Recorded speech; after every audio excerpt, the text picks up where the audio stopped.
my life. He is my life.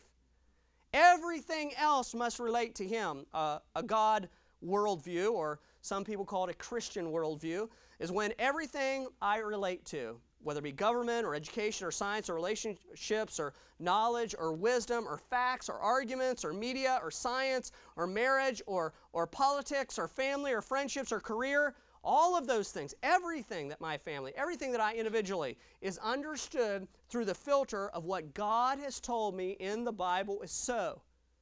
This is my filter. God is my filter. He is not part of my life. He is the filter of my life. Everything answers to His opinion.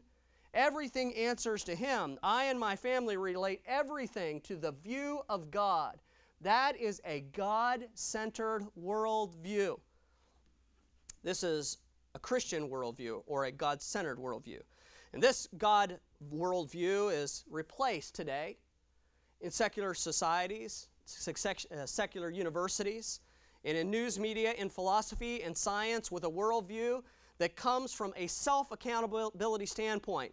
That everything, the filter is not God's opinion, the filter is not God, it is me. It is what I want. It is what I believe. It is what I want to achieve. It's what my philosophy is. It's what I want to do. It comes from a humanistic reason and a self-ingratiating pleasure standpoint that everything that I relate to must answer to me. In other words, a self-worldview has eaten up the God view. And in fact, in most places in our society outside of churches, God is absent. He's nowhere to be found. He's like nowhere. It's like He doesn't exist. And that's exactly what the devil would like to do. And that's exactly where our culture is headed. And we really are there in many European countries. It's as if God does not exist.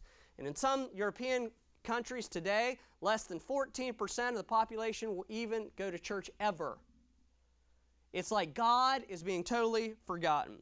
Over the last months, I've interacted with 3 20-somethings, many more than that, but intentionally interviewing and listening to what they had to say. In fact, there were 3 of them. They all grew up in Christian homes, conservative Christian homes, fundamental homes. They all grew up, they all went to Christian schools and graduated from Christian schools, okay? Good conservative Christian schools.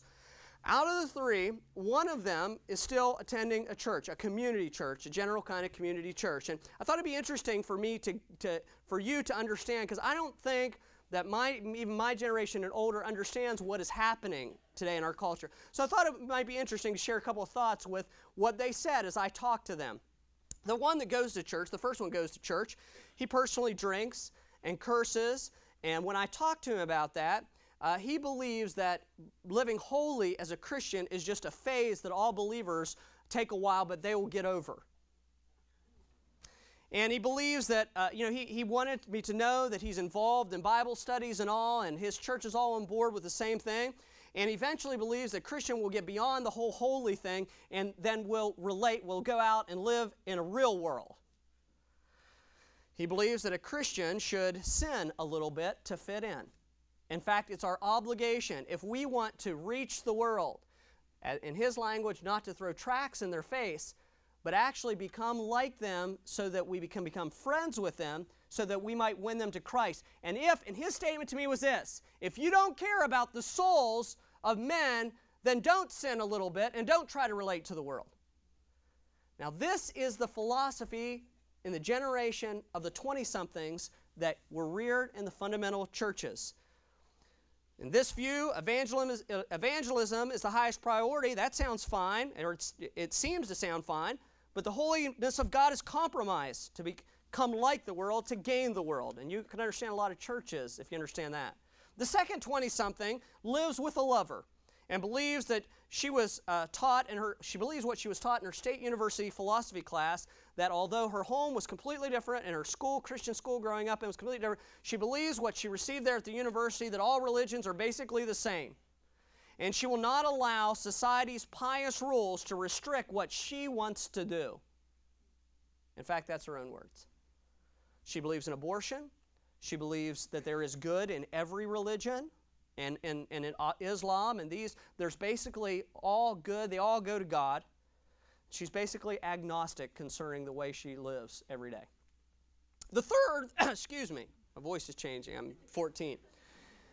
The third is, the third 20-something, she does not attend church at all because it's boring and it doesn't appeal to her, and she would go to church if it was more like the world, if it was more like the rock culture that she likes.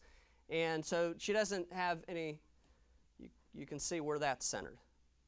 These all came from conservative Baptist homes just like yours, but they all have a man-centered worldview. And you had better be afraid for your children and your grandchildren. And you better hear what I say this morning.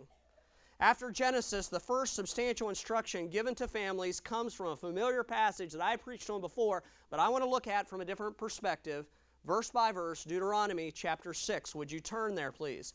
Deuteronomy, Genesis, Exodus, Leviticus, Numbers, Deuteronomy, beginning of your Bible. Deuteronomy chapter 6. In Deuteronomy chapter 6, I'll give you a few more minutes, a few more seconds I should to get there. Deuteronomy chapter 6. I'd like to begin reading. We're going to jump in here. In verse number 4, it says, Hear, O Israel, the Lord our God is one Lord. And thou shalt love the Lord thy God with all thy heart, and with all thy soul, and with all thy might. And these words which I command thee this day shall be in thine heart. And thou shalt teach them diligently unto thy children, and shalt talk of them when thou sittest in thine house, and when thou walkest by the way, and when thou liest down, and when thou risest up. And thou shalt bind them for a sign upon thine hand, and they shall be as frontlets between thine eyes, and thou shalt write them upon the posts of thy house and on thy gates. And it shall be when the Lord thy God shall have brought thee into the land which he sware unto thy fathers, to Abraham, to Isaac, and to Jacob, to give thee the great and goodly cities which thou buildest not, and the houses full of all good things which thou fillest not, and wells digged, which thou diggest not, vineyards and olive trees, which thou plantest not. When thou shalt have eaten and be full, then beware lest thou forget the Lord, which brought thee forth out of the land of Egypt, from the house of bondage. Thou shalt fear the Lord thy God, and serve him, shalt swear by his name. You shall not go after other gods, and the gods of the people which are round about you. For the Lord thy God is a jealous God among you. Lest the anger of the Lord thy God be kindled up against thee, and destroy thee from off the face of the earth. You shall not tempt the Lord your God as you tempted him in Massah. Verse 17, you shall diligently keep the commandments of the Lord your God, and his testimonies, his statutes, which he hath commanded thee. And thou shalt do that which is right and good in the sight of the Lord, that it may be well with thee, and that thou mayest go and possess the good land which the Lord sware unto thy fathers. Look up here a moment. The scene here is Moses. He's giving instruction to a new generation of the children of Israel. They had come out of Egypt. They were wandering in the wilderness. He knew that they were in view some point of going into the promised land. The Ten Commandments had been given. God lays down what is today, here in the middle, verse number 4, if you look at it, what is today the very most popular statement among Jewish people.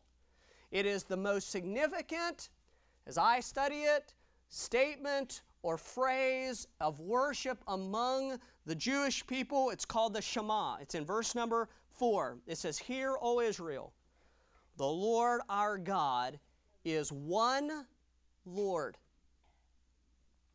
This is called, as I said, the Shema. It is recited in the evening and morning prayers of the Jewish people.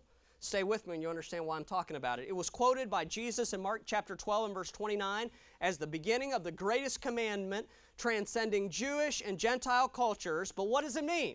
I mean, it seems simple enough. Look at 4. Hear, O Israel, the Lord our God is one Lord. It seems like a number kind of thing. You know, he's one. Okay, great. God's one. There's one God. That's not really the depth of the meaning. It means hear and do this, or relate to this, that Jehovah, our God, is one. In Hebrew, that can either refer to a number or it can refer to something else, the uniqueness of something. And that is that Jehovah is alone like no one else.